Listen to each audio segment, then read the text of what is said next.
साथियों सलाम, नमस्ते, सत श्री अकाल और जय भीम जोहार। आज फिर घाटशिला, लेकिन सिर्फ घाटशिला नहीं दोस्तों।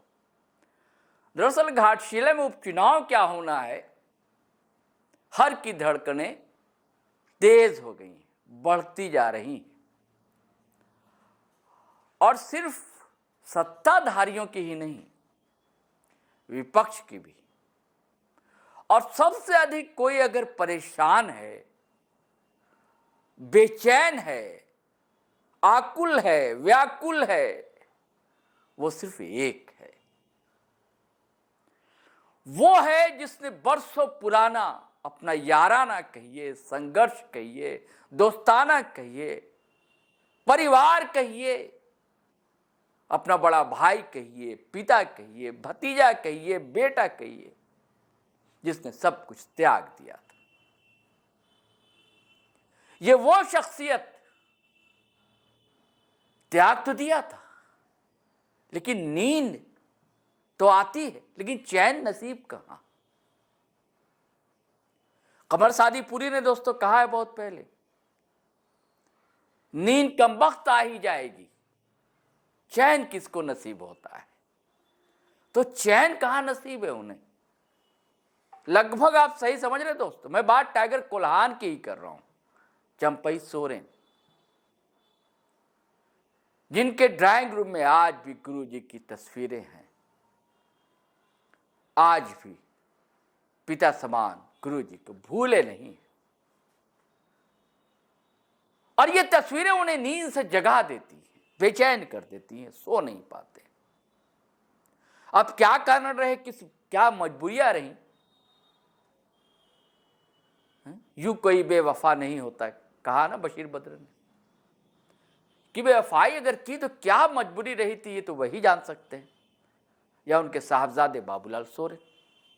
और अभी जो वजह है बाबूलाल सोरेन ही, वो गए थे कि कैरियर बनेगा बाबूलाल सोरेन का, और इस पार्टी से गए जेएमएम से, जिसको खड़ा करने में खून पसीना एक किया था। उस पार्टी से गए जिस पार्टी ने उन्हें मुख्यमंत्री बनाया था। ये सारी चीजें डराती भी हैं, उन्हें बेचैन करती है। नींद तो आती है, लेकिन फिर हड़बड़ा कर उठ जाते हैं आधी रात को। और अब यह है कि कैरियर बनेगा कि नहीं बनेगा। भारतीय जनता पार्टी में तो चले गए, लेकिन ना कोई बड़ा पद मिला, और जिस वादे के साथ गए और जो अपेक्षाएं थी हाईकमान भाजपा को कि भाई कोल्हान में तो भैया कमाल कर डालेंगे ये टाइगर कोल्हान, लेकिन ऐसा वैसा कुछ कमाल तो कर नहीं पाए कोल्हान। आदिवासियों के लिए जो आरक्षित सीट थी झारखंड में भी सुपड़ा साफ हो गया भारतीय जनता पार्टी का। एकमात्र सीट टाइगर कोल्हान चंपई सोरेन जीत पाए, लेकिन अपने साहबजादे को घाटशिला से बाबूलाल सोरेन को जिता नहीं पाए। लेकिन अब चाहते हैं कि किसी भी तरह विधायक बन जाए, मुख्यधारा की राजनीति में बाबूलाल सोरेन आ जाए। और शायद यही कारण रहा, आपने गौर किया होगा, कभी भी सोरेन परिवार पर वैसा अटैक नहीं किया, बयान वैसा नहीं दिया। खबर तो यह भी थी, जब नेता प्रतिपक्ष कोई नहीं बना था तो खबर यह भी थी कि इनका भी नाम आगे है। लेकिन तब पॉलिटिकल गलियारे से ये बातें छनकर आई थी कि नहीं, वो नहीं चाहते हैं नेता प्रतिपक्ष बनना चंपई सोरेन, क्योंकि बोलना पड़ेगा उन्हें, वो नहीं चाहते हैं भतीजे के खिलाफ बोलना। आज भी भतीजा मानते, कल्पना सोरेन भी उन्हें पिता समान मानती रही। वो बातें उनको जरूर याद आ रही। बशीर बद्र का एक और शेर याद आता है ना दोस्त, कि दुश्मनी जमकर करो, दुश्मनी जमकर करो, लेकिन यह गुंजाइश रहे बची हुई। दुश्मनी जमकर करो, लेकिन ये गुंजाइश रहे, जब कभी हम दोस्त बन जाएं तो शर्मिंदा ना हो। तो ये स्पेस बना हुआ रखा चंपई सोरेन ने। और इधर हेमंत सोरेन, बसंत सोरेन, कल्पना सोरेन ने भी रखा। कभी भी कोई ऐसा बयान नहीं दिया जिससे चंपई चाचा के सम्मान में कुछ गुस्ताखियां हो जाए, ये दोनों ने बराबर रखा। और उधर सीता सोरेन जो बड़ी बहू थी परिवार की, उनकी भी बेचैनी है। वो भी तो चली गई भारतीय जनता पार्टी में, सक्रिय नहीं दिखलाई देती। हालांकि भारतीय जनता पार्टी ने उन्हें टिकट भी दी, लोकसभा चुनाव भी लड़वाया, विधानसभा चुनाव भी लड़वाया, लेकिन जब परिवार का टैग हट गया था तो फिर जीतना कहां मुमकिन था, जीत ना सकी। अब उनका भी मन जो है लग नहीं रहा है, वो भी बेचैन है, नींद उनकी भी उड़ी हुई सीता सोरेन की। तो अब खबर यह है दोस्तों, मीडिया गलियारे में कहिए, पॉलिटिकल गलियारे में कहिए, कि अगर टिकट नहीं मिली बाबूलाल सोरेन को भाजपा से, तो कब पलटी मार ले वो कहा नहीं जा सकता है। क्योंकि बसंत सोरेन जो छोटे भाई है हेमंत सोरेन के, उन्होंने कई बयान इधर दिए थे कि अगर आएंगे तो उनका सम्मान है, चाचा है हमारे, कोई दिक्कत नहीं, कोई परेशानी नहीं।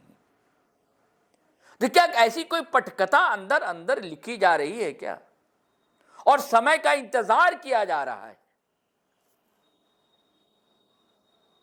कि कब समय आ जाए। और उधर सीता सोरेन भी बेचैन है, परेशान है। यह सब देखने की बात होती है दोस्तों कि देखिए यार, राजनीति में असंभव कुछ भी नहीं होता है, और अस्थायी तौर से ना कोई किसी का दोस्त होता है, ना ही दुश्मन होता है। ये तो जनता होती है जो बटी होती है। राजनेता जो होता है वो अपना लक्ष्य देखता है, लक्ष्य सत्ता ही तो है, अंतिम लक्ष्य और क्या है।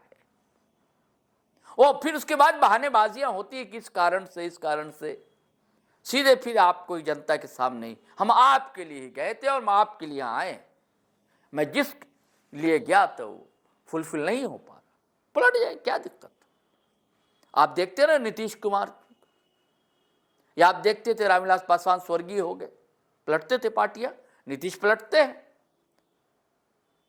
तेज प्रताप यादव ने पलटूराम तक कह दिया था उन्हें। आज भले तेज प्रताप यादव खुद आरजेडी से अलग है और अलग पार्टी बना ली है, जनशक्ति जनता दल बना ली।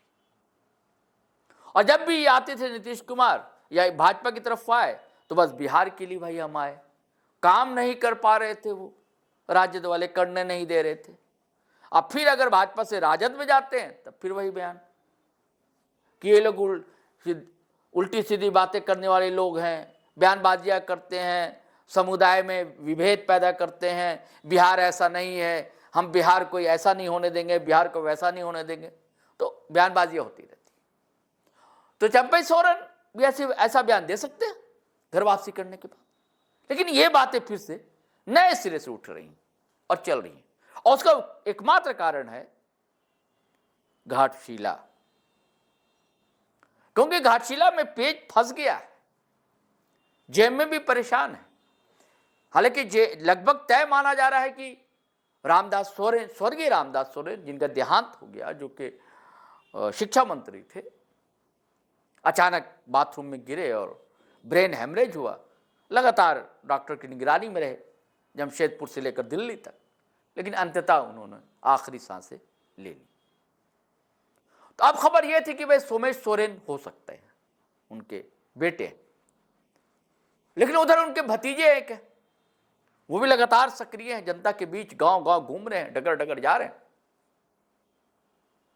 फिर ये भी खबर आई हो सकता नहीं पत्नी को मिले, फिर ये खबर आई कि भाई इधर जेएमएम ने परंपरा बना दी है कि पहले मंत्री पद की शपथ दिलाई जाए, उसके बाद चुनावी अखाड़े में उतारा जाए ताकि जीत सुनिश्चित हो सके। क्योंकि अब तक ऐसे ही हुआ, हाजी हुसैन अंसारी मरहूम जब हुए तो उनके साहबजादे हफीजुल हसन मंत्री बने, फिर उपचुनाव में हिस्सा लिया, और इधर वो भी शिक्षा मंत्री थे जगन्नाथ महतो।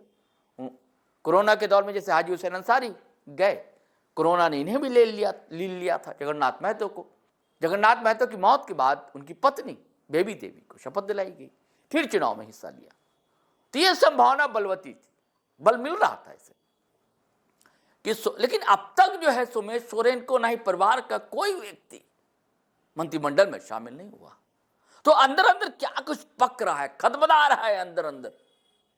क्योंकि खबर यह भी है दोस्तों कि बसंत सोरेन से बातचीत होती रहती है। किनकी? चंपई सोरेन की, यानी कि चंपई चाचा की। हेमंत सोरेन की सूचना नहीं है कि मुख्यमंत्री हेमंत सोरेन की बातचीत होती कि नहीं, या कल्पना सोरेन गांधी विधायक की होती कि नहीं, लेकिन बसंत सोरेन के बारे में सूत्रों ने बताया है कि बसंत सोरेन की बातचीत तभी भी होती रहती है चंपई चाचा से। यानी कि रास्ते हैं, बने हुए हैं, लिंक पूरी तरह टूटा नहीं है, दिल अभी पूरी तरह टूटा नहीं टूटा है। और राजनीति सियासत तो आपको कहा कुछ भी असंभव होता ही नहीं है। तो वहां मामला यूं फंसा है दोस्तों, आपको पता सत्ताधारी दल कैसे फंसा है, क्योंकि कांग्रेस के कई टर्म वहां से विधायक रहे प्रदीप बालमुचु, उन्होंने ताल ठोक दी है, दिल्ली गए हैं, देखिए क्या होता है। यह भी खबर थी बीच में कि हो सकता है कि ना माने, या अगर ये कह दिया जाए कि आपको राज्यसभा भेज दिया जाएगा तो हो सकता है मान जाए, और अगर ऐसी कोई बात नहीं हुई तो क्या पता जेल कैंप से लड़ लें या बीजेपी से लड़ लें। ऐसी भी खबरें चलती रहती है राजनीति में, तो जानते हैं कब क्या हो, कुछ भी हो सकता है राजनीति। और उधर बाबूलाल की चिंता सता रही है चंपई सोरेन को। अब क्या होगा घाटशिला में दोस्तों, कहा नहीं जा सकता, लेकिन हर को अपने बच्चे से प्यार होता है। वैसे ही चंपई सोरेन भी अगर अपने बच्चे से प्यार करते हैं, स्नेह है, चाहते अपने बच्चे के लिए कुछ करना, तो गलत भी नहीं है। अब आप कहते रहिए परिवारवाद, ये सब अब जनता भी अब समझ चुकी है। जैसे लालू जी चाहते हैं, लालू प्रसाद यादव कि उनका बेटा जो है भाई मुख्यमंत्री बने तेजस्वी यादव, तो गलत क्या है। गुरु जी चाहते थे हेमंत सोरेन सीएम बने, तो भाई उनकी भी लालसा है, उनकी भी तमन्ना है, हसरत है, चाहत है कि बाबूलाल सोरेन भाई सेट हो जाएं, कैरियर बन जाए, सुधर जाए, पार्टी छोड़ना पड़े, फिर से वापस आना पड़े, ये सब चीजें अब मायने नहीं रखती हैं। अब कोई वैचारिकता तो रहती नहीं है दोस्तों, वैचारिक शून्यता है, नैतिकता वगैरह की बात भी मत कीजिएगा। लेकिन ये खबर तो है, अब देखिए क्या होता है आगे आगे, कहते हैं ना, देखने की बात होगी दोस्तों। अब जल्द घोषणा भी हो सकती है, एक आध सप्ताह 10 दिन के अंदर घोषणा भी हो जाए बिहार के साथ कि कब घाटशिला में उपचुनाव होना है। उसके बाद तो ऐलान तो करना ही पड़ेगा। अब जो ताश के पत्ते हैं सब सामने छितरा जाएंगे, किसको रानी, किसको बादशाह, किसको क्या होगा, देखने की बात होगी। चलिए साथियों चलते हैं, फिर हम नए वीडियो के साथ हाजिर रहेंगे, नई पॉलिटिकल स्टोरी के साथ। लेकिन आपसे गुजारिश है कि अगर आपने हमारा चैनल सब्सक्राइब नहीं किया, पहली बार आए हैं तो कर लीजिए, और वीडियो हमेशा की तरह धड़ाधड़ फटाफट दनादन शेयर कीजिए, लाइक कीजिए, कमेंट कीजिए। इजाज़त दीजिए, आज्ञा दीजिए। जय हिंद, जय भारत।